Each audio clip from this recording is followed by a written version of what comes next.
Mr. Speaker, as I rise to give my submissions on this bill, I've really tried to ask myself so many questions in terms of what is this bill really curing, Mr. Speaker? What are we really trying to achieve, looking at both sides of the coin as far as the issues of fundraising, or harambes as we locally call them, are concerned? Mr. Speaker, you will agree with me, and my colleagues who've spoken earlier before me, that the major reasons that have been there mostly for us being able to conduct this fundraising are for purposes mostly of helping. And in most cases, fundraising is voluntarily. It's a case of willing buyer, willing seller.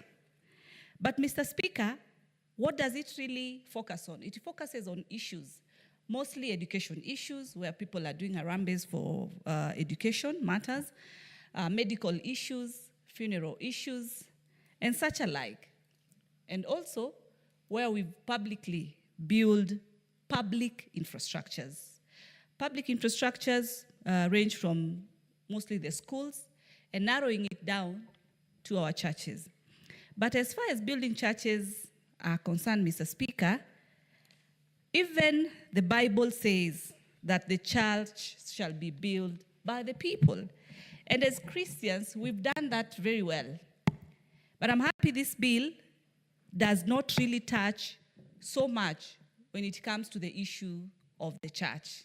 It does not really affect the issues of tithe or any contributions as far as churches are concerned, because the Bible is very clear that it is us to build the churches. It is us to build the mosques, and that has taken place.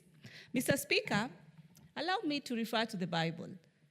And Proverbs 19:17 says, "Whoever is generous to the poor lends to the Lord, and he will repay him for his deed." Mr. Speaker, further, Proverbs 22:9 says, "The generous will themselves be blessed, for they will share their food with the poor. Whoever oppresses the poor to increase his own wealth or gives to the rich will only come to poverty." Matters giving, Mr. Speaker, generously, go to or are in the Bible, Mr. Speaker. So, when it comes to the issue of this bill and what it has looked at, it has touched on an additional responsibility to the Cabinet Secretary. Mr. Speaker, this week, not just this week actually, yesterday, we had two CSs who were supposed to appear before this House to be able to answer to a number of questions that have really been there for us, are waiting for them to respond. And unfortunately, they were not able to appear before this House. From the time this House approved in our standing orders that CSS should appear, the Minister for Finance was able to appear for the first time from last year when we started this.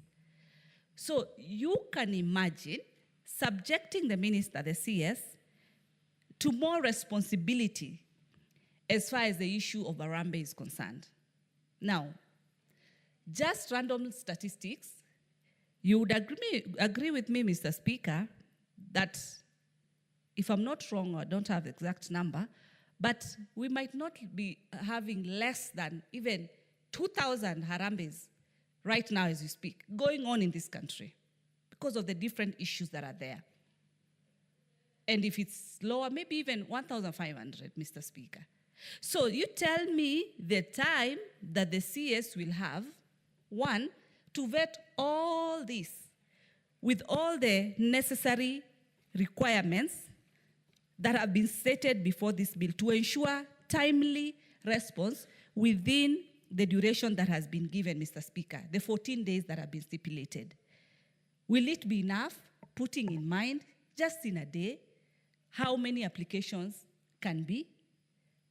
Why are we still giving more responsibility to the ministry instead of focusing on the CS, giving us the audit reports in regards to the issues, matters, public debt, how much and how we intend to collect more revenue.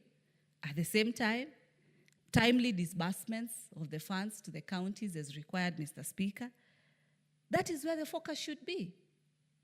So bringing in the issue of fundraising and adding more responsibility to the minister is uncalled for.